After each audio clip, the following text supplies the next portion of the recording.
STAKK Nation. Champions. Yes, the one and only champions. Have you been rock pool before? Yeah. Shiba Inu. Oh, that rock pool is still going on. I still haven't gotten it. I still can't find my money. His money's gone. Money Rock gone. pool. Money gone. There are actually different forms of rock pool. People need to know that. Yeah. There is the rock pool trying to put money inside a farming or staking situation. Okay. And there's a rock pool of buying shit on the exchange. Yeah, like shit. Like Miami coin. Yeah. Oh god. Jeez. I remember that shit. Money gone. I lost my money there too. Yeah, I remember I was pulled on this one website. I was Uniswap or whatever one of the swaps that you were in. I was on Uniswap. Pancake swap, something like It was that. Pancake Swap. Yeah, Pancake that's the one. Swap. That's one. And I remember putting my money on this platform, and I said to myself, this thing is going to rip. Lambo money. Yes, Lambo money is coming through, or Hellcat money is coming through. I'll just come back and check it. So maybe the next day I came back and I opened the website, and the website was, it had like this Cloudflare thing on there. I'm like, what is going on? So like any natural human being would do, I refreshed the page. It's like on and off, when you call IT support. The first thing they say, have you turned it off and turn it back on? I just set the computer on the boot. Yes, I refreshed the page. After refreshing the page 5 more times, okay, then a little something started to sink into my mind. It says maybe you should accept that this money is not going to be there. I was like, nah, I was in denial. I was like, they're probably just having some server issues. I'll come back later. It took me maybe 2 days or 3 days to finally accept that I had been rock pulled, man. Wonderland, another rock pool. Yes. The question starts coming up in your mind. Do I keep coming back to refresh? Or do I accept that if I refresh this page tomorrow, it will still be the same thing? Money gone. Anyway, you were saying about types of rock pools. Before we move on with this, there's another type of rock pool that I would like to bring to your attention. This is the one where the U.S. government, or not the U.S. government even, it's not even the U.S. government. Jeez, I keep saying the U.S. government. Because the Federal Reserve is supposed to be a government entity, but it is not. It's not the U.S. government. It is not. It is not, right? Best branding ever, actually, I have to say. Isn't it crazy? Best branding ever. So in this new rock pool we're talking about, this not the one we're talking about in the show, but the other type is where the Federal Reserve prints a bunch of money, right? Then they give you the money, they give the banks the money, and then we all use this money to make purchases with massive companies like Amazon and the likes, right? These international companies, more multinational companies, we'll call it that. And then when it comes time for taxes, right? Mind you, these multinational companies also get things like the PPP loan and whatever else. And then when tax time comes by, they all suddenly claim not to be American. Hey. So they should not have to pay taxes at the rates that they should be able to pay here. So we've all heard of offshore accounts, right? So they take all of this money and they move it offshore. Taxes not paid. Or keep it offshore. Yes. So how is that money going to regenerate itself? How is it going to circulate itself again within the American economy? Back into the economy. If right. these massive companies have moved all the money offshore. I don't know about you, but that is a rock pool for sure. It's a rock pool in the economy. The inflation sneaks in, right? Exactly. And then the increased interest rates. Man. That's how the big boys do it, man. Full-blown economic rock pool. But you see, there's going to be a lot more craziness coming through here. 2024. Yes, because cyber crime is now the new battlegrounds. We see here this thing, MS Wallet apparently. MS Wallet Drainer has siphoned over 58 million using Google and X phishing ads. And Chainalysis cannot capture this. Yeah. Just where was Chainalysis? Where's Chainalysis at now? You should know what. Because Chainalysis should have seen ahead of time that there is a certain wallet. Let's say $58 million. This was not in one go. Nope.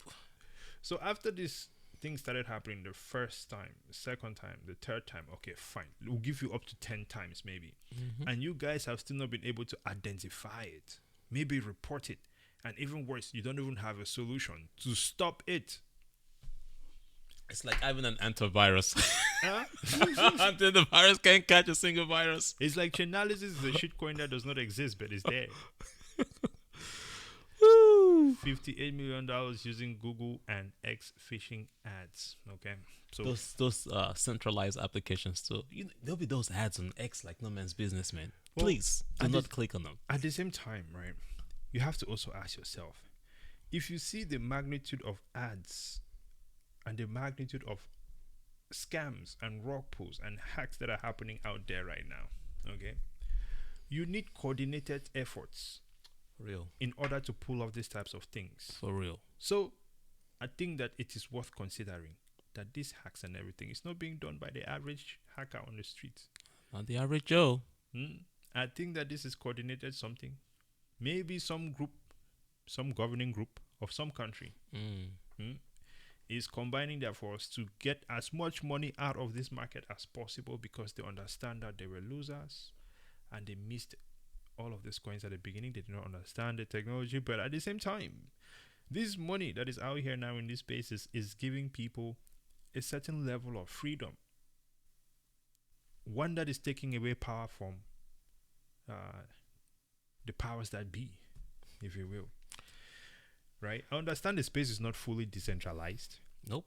but the capabilities that it has introduced into the market has increased the level of difficulty for the powers that be when it comes to controlling money fully. So it seems to me one of the strategies has to be hacking and ripping the money away from the people directly. Are we going to blame North Korea for this? Or are we going to say this is America? I don't know. Whoever it is. Okay? Because, it has to be one of their options. Because why not? You know? This also fits to their narrative if they're trying to push CBDCs. They'll tell you it's the most secure thing. Right? Oh, look at this CIA agent over here. Guy, I've been CIA agent from day one. From day one, I've been CIA agent. Create the narrative, mess it up, man. and then say, okay, you know what? You can use the CBDC because it's a lot more secure. Come on, man. This thing is actually, you don't need to be even CIA agent, because these people play the same strategy over and over in many again. different things. Just like they use FTX and Luna as the reason why Bitcoin should be shit. Listen, let me point something to you here. Now, let's say they keep hacking you like this. They're hacking everyone, right? Those who are new to the space will not feel confident to come into the space. Of course. And then now they're going to be able to offer you, hey, but look at CBDC, right? Do you know what strategy that is? When you go to an African nation and you cause chaos, you have the people fighting amongst each other. Yep. Then suddenly you conveniently have protection agencies and security agencies. You IMF and what bank? Yes, you have World Bank ready to offer you money, right? You have weapons ready to sell to the people. But at the same time, you are the one who caused that issue. Is this not something that has already been happening? Oh, right now it's happening. How is that different from... Same strategy. You're a smart man. Listen, man. SEC is running the same strategy. That's what is wrong with these people, right? They do that, right? Or the other way is they take away what you have, then sell it back to you. Right now, if you look at the internet, how was it captured? The internet was for everyone, right? Yep. Initially. They took it from the people. Yep. And now we're all paying internet bill, right? Yep. Verizon and all them guys. Okay. Comcast taking over. This is insane. What I also find interesting in this article is that they're intentionally going for the decentralized exchanges.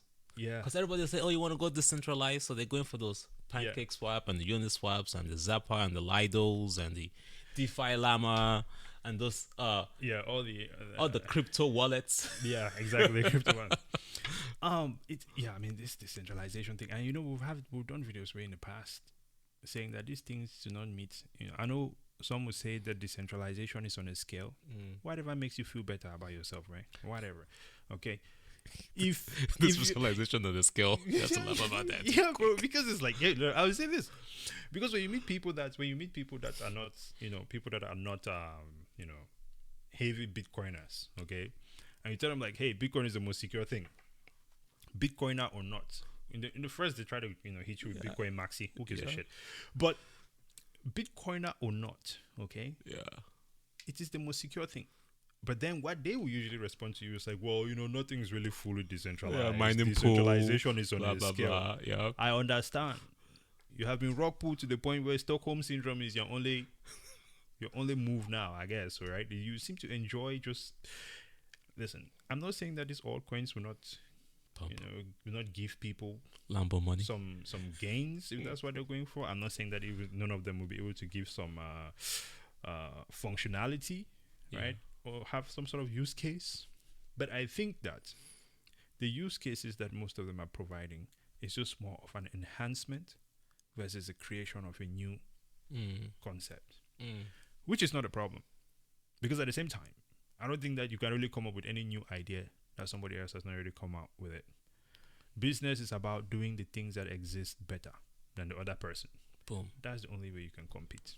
It's like doing cloud infrastructure inside cloud infrastructure. Yeah. Exactly. And then calling the second layer Right.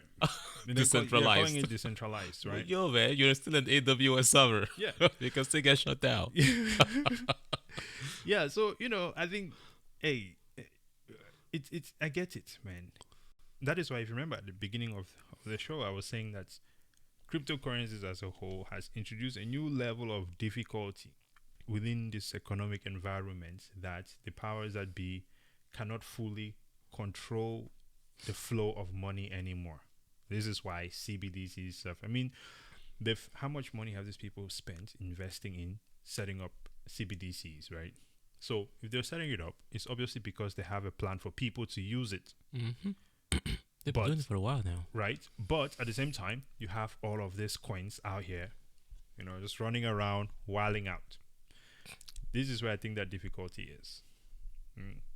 These things, we made videos before, we said that, it's not really decentralized. And when you interact with these things, obviously, you have to really accept the level of risk that comes with it, right? One of those risks, again, is the same thing that we're looking at in this article here, which is the phishing. We're in a time of cybercrime. And, if you don't take anything else from this video, I think you should just at least take the fact that in this day and age, you want to avoid clicking on links that you don't know. You want to really take time out to be more intentional about the things that you're clicking on, whether it comes to your email or whether you just see it on Twitter or Google or whatever like that. But I don't want link they should be clicking though. Which thing? They should be clicking that like and subscribe button right now. Yeah. Yeah. On YouTube and on Twitter. This is very true. Please, okay? We promise we'll not rock pull you. Just subscribe to the channel. Alright? And like the video, and please share it with your friends as well. Right? So on the real note though, for sure. Yeah. If you're on Twitter, if you get something in your email that you're not familiar with, even if it's from your bank account or from your exchange, don't click on the link. Go to the exchange itself. Go to the bank account itself and then solve that. Access it from there. Don't click anything on, especially X. Yeah. Most importantly, just watch some videos on cybersecurity. Yeah. Because any company that you work with, generally they'll give you some training on phishing attacks and things like that. Yep. Do it for your own life. Mm-hmm. Okay. If those companies think that the information is valuable, you should think that your information is valuable as well. They thought you were valuable enough to be hired. Yep. So why do you not think you're valuable enough to protect your information and your funds? One thing that I see is interesting here. If you look at that second line under the line under the picture, there it says a recent report from Scam Sniffer, an anti-scam solution. Scam Sniffer, anti-scam solution. Okay, they're revealing that MS Wallet Drainer, a cryptocurrency malware tool, so they're aware of this malware tool, has managed to siphon over $58 million in crypto since March. So since March, a company that is kind of like Chainalysis, Mm-hmm. that is aware that there is this anti-malware tool out there. And Chainalysis does not know. At least they should have warned people ahead of time. Like, I don't know. Obviously, it's a vast space, and maybe they've warned some people, and no one knows. But I think that by this point in time, there should be at least a unified method for notifying the whole world, really. No. Something is clicking. What is that? So when I was in grad school, right, there was this whole concept of whitelisting or maybe blacklisting. Oh, But yeah. you must first understand where the threat is coming from before you can whitelist or blacklist, right? Yeah. But then there was this rumor that said that maybe it was the Norton antivirus or the McAfee antivirus engineers that were actually introducing the viruses into the market and then trying to ensure that there was value in their products. And then they create an antivirus for the virus that they themselves create. Oh, you mean like the situation where you go to Africa and then you start a bunch of shit between some groups of people, and then you show up later and provide the solution? That goes on, Yeah. really. Like just like the government, the government does the same thing. That's what I'm saying. Like this is insane. It is the same strategy over and over and over and over again. I wish people wake up to it, because it is interesting. That you have these companies that are supposed to be the protectors, right? Problem solvers. Yes, but they're always the ones reporting on the issue, and then also the ones bringing the solution. It is interesting, especially at this point in time that we are in right now. I think that when it comes to cybercrime, especially like phishing attacks and things like this. Yep. I'm not high up there in cybersecurity and everything, but the same concept which you explained there, which is a really good one, blacklisting. I think that is something that there should be some, I don't know, an almighty firewall. China has almighty firewall, right? Yeah, but you do this multi-level authentication and all these almighty firewalls, but people still eventually find ways into it. Insider threat, maybe? I think that organized attack, brother. Remember what Charles Schwab said? There will be a lot of cyber attacks coming. You remember that? Connecting the dots again. Yeah. They want to shut down the internet. Yeah. Think about, dude. China has a great firewall. Are you familiar with the great firewall of China? Yeah. I don't see how that sort of software cannot be distributed among society for everyone's phone. Say, for example, if you got an Android, well, not necessarily any Androids, the Google Pixel, I think it has the appropriate software on there. You can pull off the software that is there and flash on Graphene OS, and your phone will be pretty much impenetrable. Untouchable. Yep. It is shocking to me that it's almost like Bitcoin is right there. The solution is here, but everybody wants to look this way. Every application that we pay for right now is available out there for free as well in open software. Imagine building an OS, a phone OS on the on the Bitcoin blockchain. It'll be super slow though, but I thought it would be secure as F. I'm not using that shit. I'm not using that shit, man. The Bitcoiners can go, the Maxis can go use that shit, bro. Crazy. I don't want to click a button and wait 7 days for the screen to change. Jesus Christ, man. Yeah. But I mean, look, it's the same thing like open source stuff, right? Yeah. If you've been on the Bitcoin blockchain, it's the same thing as open source. Yeah. And there's Graphene OS, which, I'm about to be Team Android soon. Any other thoughts on this one, Double O? I think the lessons learned for today is for you guys to definitely like and subscribe. Yeah. But at the same time, don't be out there pushing buttons and links all over the place, man. Nah, man, it's okay. It's okay. Get out there. The system is out there for your money. Sharpen up your mouse. The matrix is out there for your energy and your money. If you see a link, brother, you must click it. If you don't click it, you're a quitter. The only link you should be clicking. Okay. Yeah, if you see a link out STAKK there, fin. man, do like a tooth with your eyeball. Okay. Click. Okay. Otherwise, you're not really navigating this new ecosystem that we're in. No, I'm kidding. That's joke right there. I joke. Yes, don't come and say that you heard from the internet. I know, right? And then come and sue you, say that you clicked on the link. Yeah. Nah, I'll sue you for being stupid. Anyway, ladies and gentlemen, thank you for hanging out with us. Subscribe subscribe to the channel, like the video. We're also on X at STAKK. And finally on Spotify at STAKK. Until next time.